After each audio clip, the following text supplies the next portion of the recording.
Selamat pagi, segenap anggota jemaat GKI Klasis Solo yang saya kasihi. Kita kembali bertemu di dalam Bina Iman pagi hari ini. Mari kita bersama-sama mengawali di dalam doa. Bapa, terima kasih untuk kasih setiamu bagi kami. Terima kasih untuk hari demi hari yang boleh Engkau berikan di dalam pemeliharaanmu bagi kami.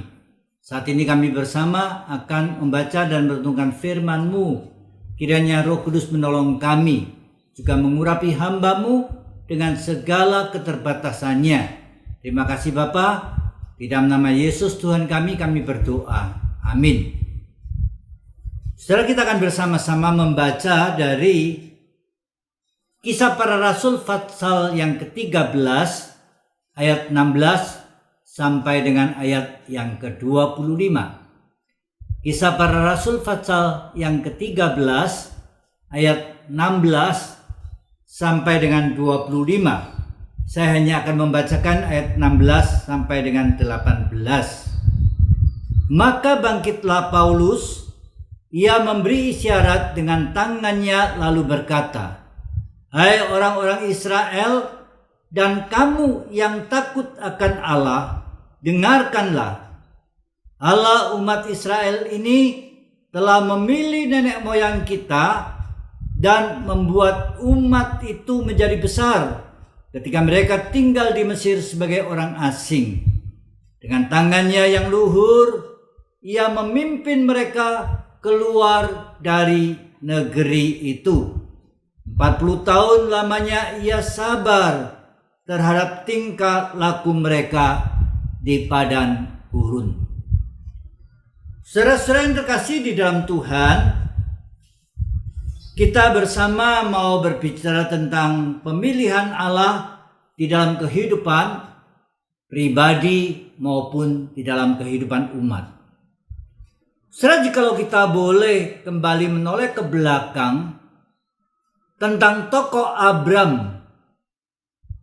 Abram adalah tokoh yang sangat populer dan diklaim sebagai bapa orang-orang Yahudi, orang Muslim maupun orang Kristen. Tidaklah berlebihan jikalau disebut bapa segala bangsa, karena dari keturunannya lah lahir bangsa-bangsa di dunia. Ada banyak manusia di bumi ini, tetapi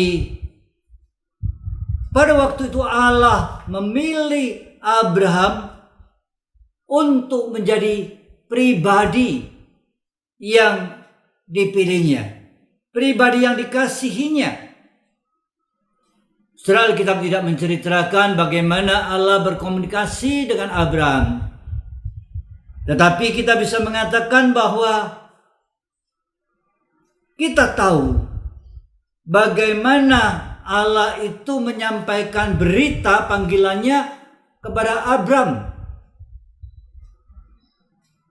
Apakah melalui malaikatnya? Apakah melalui mimpi? Ataukah Allah berbicara secara langsung yang bisa didengar oleh Abraham? Saudara, kalau kita perhatikan dari komunikasi Allah dengan Abram, kemudian kita bisa memperhatikan Abram ini meninggalkan sanak keluarganya, meninggalkan negerinya. Pada bacaan kita di dalam surat atau Kisah Para Rasul 13 ini, Paulus mengingatkan umat Israel bahwa Allah telah memilih nenek moyang kita dan membuat umat itu menjadi besar tatkala ia sebagai orang asing di negeri Mesir.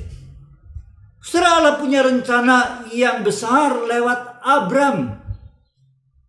Di dalam Kejadian 17 ayat yang kelima dikatakan Allah mengubah nama Abram menjadi Abraham. Saudara, karena Allah mau menetapkan Abraham menjadi bapa sejumlah bangsa-bangsa. Nama Abram adalah pemberian orang tua yang tentunya punya makna bagi dirinya, yaitu bapa yang diluhurkan. Selama 90 tahun ia menyandang nama Abram ini. Dan di usia 90 tahun itulah Allah mengubahnya menjadi Abraham, yang berarti bapa banyak orang atau bapa segala bangsa. Tentunya rencana besar Allah itu punya satu tujuan yang nyata. Yang pertama, Allah membawa Abraham memasuki babak baru dalam kehidupannya. Apa itu? Ikatan perjanjian antara Allah, Abraham, dan umatnya. Abraham akan menjadikan Allah sebagai Allahnya, dan Allah akan menjadikan Abraham dan keturunan sebagai umatnya. Saudara-saudara, artinya Abraham harus taat di dalam perjanjian antara ia dengan Allah. Demikian juga ia harus mengajarkan kepada umat keturunannya sikap yang setia dan taat kepada perintah-perintah Allah. Hal yang kedua, Allah memelihara umatnya. Sebagai umat asing yang tinggal di Mesir, Allah memelihara mereka dan membawa mereka keluar dari Mesir. Namun selama lebih kurang 40 tahun di padang gurun, umat itu berlaku tidak setia kepada Allah, bahkan hidup di dalam dosa. Tetapi perjanjian Allah dengan Abraham tetap tidak pernah berubah. Allah mengingat, bahkan Allah memegang janji setianya yang diucapkan kepada Abraham. Allah yang setia dan penuh kasih itu tidak semata menghukum mereka. Dan di tengah-tengah kondisi semacam inilah, melewati masa dan waktu, Allah menghadirkan pemimpin-pemimpin di tengah-tengah umat itu. Baik itu para hakim, baik itu para nabi, maupun para raja. Saudara-saudara yang terkasih di dalam Tuhan Yesus Kristus, kita bisa memperhatikan di dalam bacaan kita seluruhnya Kisah Para Rasul 13 ayat 16 sampai 25, betapa bebannya hati umat ini. Mereka seringkali mendukakan hati Allah. Mereka tidak lagi menghargai ikatan perjanjian yang sudah dibuat oleh nenek moyangnya, yaitu Abraham bersama dengan Tuhan. Hal yang ketiga, Allah menggenapi janjinya. Saudara-saudara yang terkasih di dalam Tuhan, di dalam bacaan kita dikatakan bahwa Allah memberikan juru selamat, yaitu Tuhan Yesus Kristus, dengan terlebih dahulu mengutus hambanya, yaitu Yohanes Pembaptis, untuk meluruskan jalan baginya. Saudara-saudara, Yohanes tentunya memberitakan tentang berita pertobatan, agar umat itu bertobat, berbalik kepada Allah, dan percaya kepada Allah. Saudara, saya tidak tahu apakah pandemi ini ada rencana Allah di dalamnya. Jikalau kita memperhatikan video-video di awal pandemi ini, terjadi banyak bangsa-bangsa yang menyatakan pertobatannya. Mereka berseru kepada Allah, mereka mencari Allah, mereka bertelut dan mohon pengampunan dari Allah. Saudara, di dalam video itu banyak dikisahkan tentang orang-orang yang mencucurkan air mata, Mereka yang berseru mengakui dosa-dosanya di hadapan Allah. Tatkala kita kembali mencoba merenungkan kondisi semacam ini,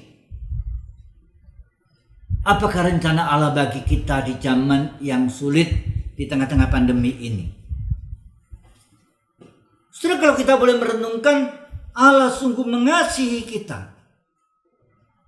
Pandemi bukan merupakan satu hukuman yang Allah berikan bagi kita, tetapi pandemi mengingatkan kita betapa Allah itu sungguh mengasihi kita. Allah yang sudah mengikat perjanjian itu tetap memegang janji setianya dengan tidak meninggalkan kita. Akan terus menyelamatkan kita dan akan menyertai kita. Kiranya melalui perenungan firman pagi ini kita boleh kembali diingatkan dan kita boleh berefleksi betapa Allah sungguh baik bagi kita. Kiranya Tuhan menolong kita. Amin. Mari kita sekali lagi bersama-sama berdoa. Tuhan, terima kasih untuk kasih setiamu bagi kami. Kami berdoa di tengah-tengah pandemi ini, Tuhan, teguhkanlah hati kami, iman kami, dan perbaharuilah sikap hidup kami, cinta kasih kami kepada Tuhan dan sesama. Sehingga kami sebagai gereja, sebagai umat, sebagai bangsa ini, kami boleh kembali bersyukur bahwa Allah tidak pernah meninggalkan kami. Terima kasih Bapak, inilah doa kami. Dalam Yesus kami berdoa. Amin.